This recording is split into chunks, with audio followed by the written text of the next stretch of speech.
మెదడు నరముల సంబంధిత వ్యాధులతో బాధపడుతున్నారా? కర్నూలు, హైదరాబాద్, చెన్నై, బెంగళూరు వంటి నగరాలకు వెళ్లకుండా ఇప్పుడు మన పొద్దుటూరులోనే ఈ సమస్యల పరిష్కారానికి అందరి కోసం స్థాపించబడింది వెంకటారాధ్య న్యూరో కేర్.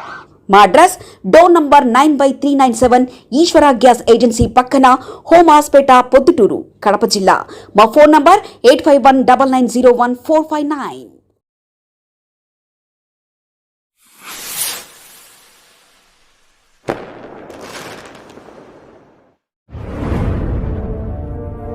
నియోజకవర్గ ప్రజలందరికీ మీ బిడ్డలాంటి రాచమల్లు హృదయపూర్వకంగా నమస్కరిస్తూ, గత నెల 27వ తారీఖున గోపవరం గ్రామ పంచాయతీకి సంబంధించి ఉప సర్పంచ్ ఎన్నిక సందర్భంలో తెలుగుదేశం పార్టీకి సంబంధించినటువంటి వరదరాజిరెడ్డి గారు, వారి అనునీయులు పోలీసులతో కలిసి చేసినటువంటి దౌర్జన్య కాండ, హింస, ప్రజాస్వామ్యాన్ని బట్టలు ఊడదీసి నట్టిన బజార్లు నిలబెట్టిన వైనం ఈ ప్రపంచమంతా చూసింది. ప్రజలారా, ఇది నేను చెప్పే మాట కంటే కూడా ప్రపంచమంతా చూసినారు.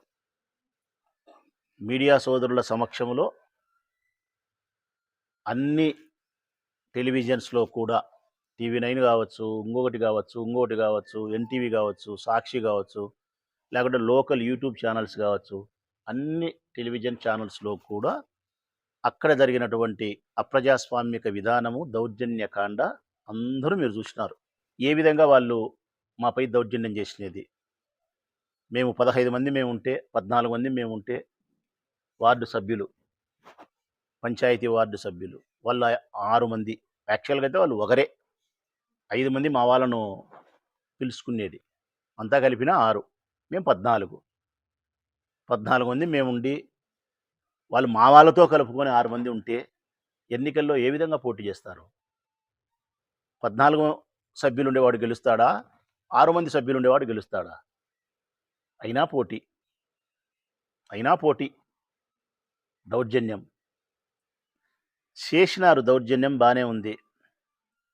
మా వార్డు సభ్యులను కౌంటింగ్ ఎన్నికల యొక్క కార్యాలయంలో, పంచాయతీ కార్యాలయంలో ఓటింగ్ జరుగుతూ ఉంటే అక్కడికి రాకుండా అడ్డుకునే వైనం, రాళ్లతో కొట్టిన దాడి, జీపులు బగలగొట్టినది, దెబ్బలు తగిలినది, లోపల ఎన్నిక జరిగే చోట తెలుగుదేశం పార్టీ వాళ్ళంతా విచ్చలవిడిగా చేపల మార్కెట్లోకి దూరినట్టు దూరి వాళ్ళు మాట్లాడిన మాటలు, అధికారులపైన చేసిన దౌర్జన్యము, బెదిరి, కుర్జీలు బగలగొట్టడం, మినిట్స్ పుస్తకం చించడం, అధికారికి గుండెపోటు అని చెప్పి అబద్ధం చెప్పడం, కలెక్టర్ దాన్ని వాయిదా వేయడం, ఇంత చేసి ఎన్నికల వాళ్ళు గెలిచినారా? పోనీ మేము ఓడిపోయినామా?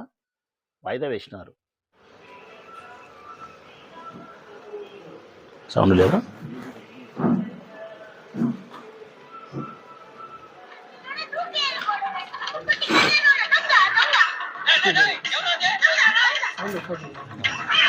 ఇంతలే.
ఈ పోలీస్ అన్నలారా, ఇదంతా చూసిన తర్వాత కూడా దాడి జరగలేదని ప్రొద్దుటూరు పోలీసులు చెప్పగలుగుతారేమో చెప్పమనండి. అందులో ఉండేటి రాఘవేంద్ర పైన దాడి చేసిన సంఘటన కనపస్తుంది. రాళ్లతో దాడి చేసి మా జీపులు పగలగొట్టినది, మా మనుషులు దెబ్బలు తగిలినది కనపస్తుంది. ఆడోళ్లకు రాళ్ళు తగిలితే రాళ్ళు తీసి మాట్లాడినది, పాప మాట్లాడినది కనపస్తుంది. ఎన్నిక జరిగే పంచాయతీ కార్యాలయంలోకి వాళ్ళ మనుషులు చేపల మార్కెట్లోకి మీ సమక్షంలో పోతా ఉంటే మీరు మౌనంగా ఉండేది కనిపిస్తుంది. అసలు ఆశ్చర్యకరం ఏంటంటే ప్రజాస్వామ్యాన్ని ఇంకా నిస్సిగ్గుగా నీచాతి నీచంగా పడిచినది ఏంటంటే మీ పోలీసుల సమక్షంలో పంచాయతీ కార్యాలయంలో ఎన్నిక జరిగే రూమ్లోకి ఈ 20 మంది వార్డు మెంబర్లు తప్ప అన్యుడు ఎవడు పోయేదానికి ఛాన్సే లేదు. అట్లాంటి చోటికి 30 మంది ఉన్నారు వాళ్ళు, తెలుగుదేశం పార్టీ చోటా మాట మనుషులంతా. అది ఎవరి సమక్షంలో? 2 టౌన్ ఎస్ఐ పక్కనే ఉన్నాడు, సెల్ పాయింట్ నవీన పిల్లోడు మాట్లాడుతున్నాడు, రాజశేఖర్ వినాయక గార్మెంట్స్ మాట్లాడుతున్నాడు, పర్లపాడు మహేశ్వరుడి మాట్లాడుతున్నాడు, వాకిలు బడదెంగ్ అంటున్నారు, కోరం ఉందంటున్నారు. నకిలీ వార్డు మెంబర్లను పంపించి కోరం ఉంది ఎన్నికలు జరపని చెప్పి ప్రశ్నించేది ఎవరు? వార్డు మెంబర్లు కాదు, తెలుగుదేశం పార్టీ కార్యకర్తలు. ఇది చూస్తుండేది ఎవరు? పోలీసు వాళ్ళు. ఇది న్యాయమేనా పోలీసులారా? మీకు కొంచెమన్నా అనిపించడం లేదా? ఇది మనం తప్పు చేస్తున్నాం, చాలా నీచానికి మనం ఒడిగడుతున్నాం, ఇది మనం చేయాల్సిన పని కాదు. ఇన్ని చూపించిన తర్వాత కూడా మీరు కేసులు కట్టరా? ఇది చేయడమే మీరు తప్పు చేసేదానికి పెద్దగా మేము ప్రశ్నించకుండా గమ్మున ఉండాం. కనీసం కంప్లైంట్ ఇస్తే కేసు కట్టరా మీరు? చేసిన వాళ్ళందరినీ మతికి పెట్టుకున్నా. నేను చెప్పినా కదా ఇంతకుముందు, బచ్చల పుల్లయ్యను మతికి పెట్టుకున్నా, వాళ్ళ కొడుకు ప్రతాపుని మతికి పెట్టుకున్నా, వరదాడిని మతికి పెట్టుకున్నా, కొండారెడ్డిని మతికి పెట్టుకున్నా, లోపల వేరేటోళ్ళు 20 మందిని మతికి పెట్టుకున్నా. చెప్పినా కదా నాకంటూ ఒక రోజు వస్తే తప్పనిసరిగా విందు భోజనానికి పిలుచుకోవాలని. మిమ్మల్ని కూడా మర్చిపోను పోలీసు అన్నలారా. పొద్దుటూరులో ఉండే పోలీసు ఆఫీసర్లు ఎవరెవరైతే తప్పు చేసినారో మిమ్మల్ని అందరినీ మతికి పెట్టుకుంటా. నాకంటూ ఒక రోజు వస్తే 27, 28, 29 సంవత్సరంలో జగన్మోహన్ రెడ్డి అనే వ్యక్తి రెండోసారి సీఎం అయితే మీకు పోస్టింగ్లు ఉండవనుకుంటున్నారు. కాదు, ఆ టైపు మనిషిని కాదు నేను. ఈ ఊర్లో ఉద్యోగం పేరు, వేరే చోట పోస్టింగ్ పేరు, వాళ్ళ అధికారం వచ్చే అంతకంటే పీకేదే ఉందనుకుంటున్నారేమో. కాదన్నా, అట చేయను. ఈ దాడికి కారణం వరదరాజిరెడ్డి, వరదాడి కుమారుడు, బచ్చల పుల్లయ్య, ప్రతాప్ వీళ్ళందరూ తెలుగుదేశం వాళ్ళు అయితే వీళ్ళకి సహకారాన్ని అందించినది, ప్రోత్సాహాన్ని అందించినది మీరు కాబట్టి మీ పైన కేసులు పెట్టాలా?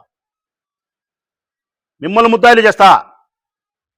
నాకంటూ ఒక రోజు వస్తే ఈ రోజు జరిగిన సంఘటనకు మీరు ఎవరెవరైతే ఈరోజు ప్రేక్షక పాత్ర పోయించి వాళ్ళకి సహకరించి మమ్మల్ని కొట్టించినారో మీరంతా ముద్దాయిలు అవుతారు. రేపొద్దున ఎఫ్ఐఆర్లో నమోదవుతారు. ఎందుకు కాకుండా పోతారు మీరు ముద్దాయిలు? చట్టం అందరికీ సమానమే కదా. సమాజంలోని పౌరులకు, పోలీసులకు అందరికీ సమానమే చట్టం.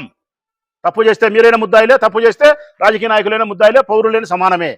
మీరు తప్పు చేసినారు, మమ్మల్ని కొట్టించేదానికి మీరు కారణమైనారు. మీ సమస్యలు కొట్టాడు, మమ్మల్ని సంరక్షించలే. తప్పనిసరిగా మిమ్మల్ని చట్ట ప్రకారం శిక్షించే రోజు వచ్చినప్పుడు మిమ్మల్ని తప్పకుండా ముద్దాయిలు చేస్తా. మీ మీద విచారణ చేపట్టే కార్యక్రమం చేస్తా. మీ ఉద్యోగాలు తొలగించే ప్రయత్నం చేస్తా. మిమ్మల్ని సామాన్య పౌరులుగా నిలబెట్టే ప్రయత్నం చేసి తీరుతా మీకు నేను. ఇది రాసి పెట్టుకోండి. మీరు మీ ఇష్టానుసారం అంటే రేపొద్దనంగా జరగనాంటి ప్రొద్దుటూరులో జరిగితే ఎవరు దీనికి రక్షణ? మా ఇళ్ల మీదకి వచ్చి దాడి చేసి మా వాళ్ళని మమ్మల్ని చంపేస్తే ఎవరు దీనికి కాయలి? ఈ బుద్ధి ఇంత ఘోరానికి ఒడిగట్టిన వాళ్ళు రేపొద్దున ఇంతకంటే ఘోరానికి మీరు ఒడిగట్టరని ఏమైనా గ్యారెంటీ ఉందా? ఎంత గౌరవించినాం మిమ్మల్ని మేము, ఎంత వినయంగా మీతో మాట్లాడినాం, ఎంత సానుకూలంగా మీకు సమస్యలు చెప్పినాం మేము. డిఎస్పీ గారికి అయితే లోపల మా వార్డు మెంబర్ ఒకటి ఉంటే తీసుకొచ్చి మా దగ్గర ఇడిచిపెడతా అని చెప్పింది ఆ అమ్మ.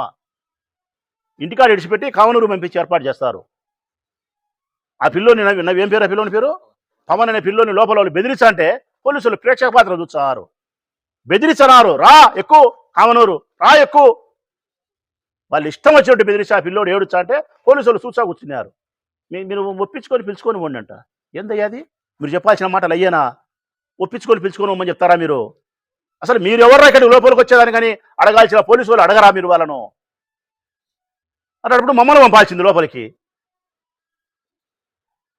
బతికినోడు బతుకుతాడు, చచ్చినోడు చచ్చుతాడు. ఎంత అన్యాయం మీరు చేసేది మాకు.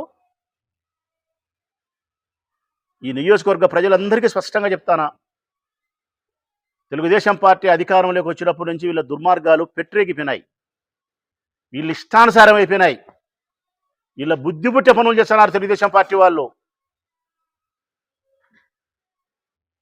ప్రజాస్వామ్యాన్ని నిట్టదిలో కూని చేస్తున్నారు వీళ్ళు. పోలీసులు అయితే ఇంకా పూర్తి వన్ సైడ్ అయిపోయినారు.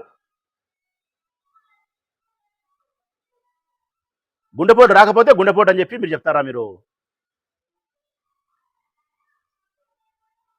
తప్పనిసరిగా భగవంతుడు అనేవాడు ఉంటే ఏదో ఒక రోజు మళ్ళీ అధికారంలోకి వస్తాం, రాకుండా పోం.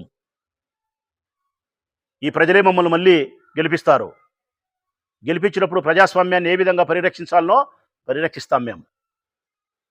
ప్రజలకు ఏ విధంగా మేలు చేయాలనో, చట్టం పట్ల ప్రజలకు ఏ విధంగా గౌరవం ఉండాలనో, నమ్మకం ఉండాలనో చేసి చూపిస్తా ప్రొద్దుటూరులో నేను. దయచేసి ఎస్పీ గారికి నేను విజ్ఞప్తి చేస్తా ఉన్నా, రేపటి దినం వచ్చి మిమ్మల్ని కలుస్తాం సార్, మేము ఇవన్నీ మేము విన్నవిస్తాం, మాకు జరిగిన అన్యాయానికి న్యాయం చేయమని కోరుతా ఉన్నాం. ఎవరైతే ఈ దుర్మార్గానికి పాల్పడినారో, ఎవరైతే మీ పోలీసుల సమక్షంలో నేరం చేసినారో వాళ్ళపైన పోలీస్ స్టేషన్లో ఎఫ్ఐఆర్లో నమోదు చేయండి. ఈ దుర్మార్గానికి ఒడిగట్టిన పోలీసుల పైన మీరు మీ పోలీస్ డిపార్ట్మెంట్ ప్రకారం చర్యలు తీసుకోవాలా, సస్పెండ్ చేయాలా వాళ్ళను. అసలు ఎన్నిక జరిగే హాల్లోకి 30 మంది దూరి మాట్లాడుతుంటే 221 ఎస్ఐ సిఐ అందరూ సిఐలు ఉండారు, ఎస్ఐలు ఉండారు. ఆడ ప్రొద్దుటూరుకు సంబంధించిన వాళ్ళు ఎస్ఐ దాంట్లో వీడియోలు అయితే స్పష్టంగా కనిపిస్తున్నాడు ఆయన ఎస్ఐ గారు. ఎందుకు వీళ్ళని సస్పెండ్ చేయరు? ఎందుకు వీళ్ళ మీద చట్టపరమైనటువంటి శాఖాపరమైన చర్యలు తీసుకోరు? అంటే తెలుగుదేశం పార్టీకి అనుకూలంగా ఎంత దుర్మార్గం చేసినా కానీ వాళ్ళకి సస్పెన్షన్లు ఉండవు, కితాబులు ఉంటాయా? మమ్మల్ని రాళ్లతో కొట్టి చంపినా కానీ వాళ్ళని ఏమన్నారా? ఇది ఊరా వల్లకాడా? ఇది ఊరా వల్లకాడా? ఇది ఆటోల మీద దాడులు తెచ్చే కూడా మీరు ప్రేక్షక పాత్ర వహిస్తారా? రేపొద్దున మా ఆటోలను బజార్లకి ఈడ్చుకొని పోయి చేయరాని పనులు చేసే కూడా మీరు చూసేటోళ్ళే కదా, మీరు చూసేటోళ్ళే. మీరు అన్యాయం, చాలా అన్యాయం. పోలీసులు అన్నలారా, స్పందించండి ఇప్పటికైనా కానీ. ధర్మంగా న్యాయంగా ఉండండి, న్యాయాన్ని కాపాడండి, ధర్మాన్ని రక్షించండి, బలహీనుల పట్ల నిలబడండి, తప్పు చేస్తే ఎవరైనా శిక్షించండి. దయచేసి మీకు నా అభ్యర్థన ఇదే.